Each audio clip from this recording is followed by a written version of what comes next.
नाही तर तुम्हाला आम्ही जिवंत भिंतीत दफन करू. तरीही ते दोन्ही मुलगे अजिबात बदले नाही आणि शेवटी भारताच्या बादशहाने त्यांना जिवंतपणे भिंतीमध्ये दफन केले.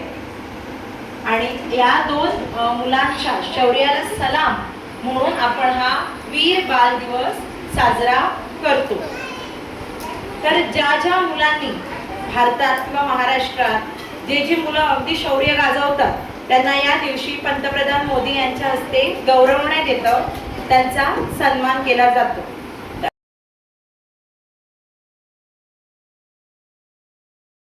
ख्रिसमसच्या अगोदर 14 नोव्हेंबरला कोणाचा वाढदिवस होता?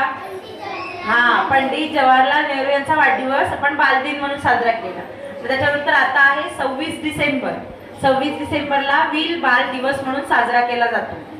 हा दिवस 2009 जानेवारी 2022 पासून साजरा करावा अशी घोषणा पंतप्रधान मोदी यांनी केली. आता वीर बाल दिवस म्हणजे वेगळं काय? आता तुम्हाला माहितीये का की आपण शिवाजी महाराजांच्या शौर्यकथा ऐकतो, आठवतो. त्याची सीमा नसते. म्हणजे तुम्ही लहान असताना सुद्धा शौर्य करू शकता, साहस करू शकता. त्याच्यासाठी अगदी मोठं साहस करायची गरज नाही. अगदी छोट्या छोट्या गोष्टीत पण आपण बघा, तुम्हाला आईने दुकानात एकटा जायला शिकला की नाही, मग तुमच्या वयाच्या मनाने ते साहस असतं किंवा शौर्य असतं. एकट्याने शाळेत जाणं, एकट्याने येणं. मग अशी जे शौर्य गाजवतात अशा मुलांचा सन्मान करायची पद्धत 2022 पासून पंतप्रधान मोदी यांनी काढली. आणि त्याच्या मागे एक गोष्ट होती.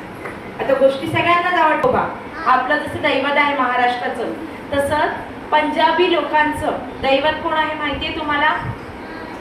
शीख लोकांचं दैवत गुरु गोविंद सिंग. कोण? गुरु गोविंद सिंग. गोविंद सिंगांना 4 मुलगे होते. किती मुलगे होते?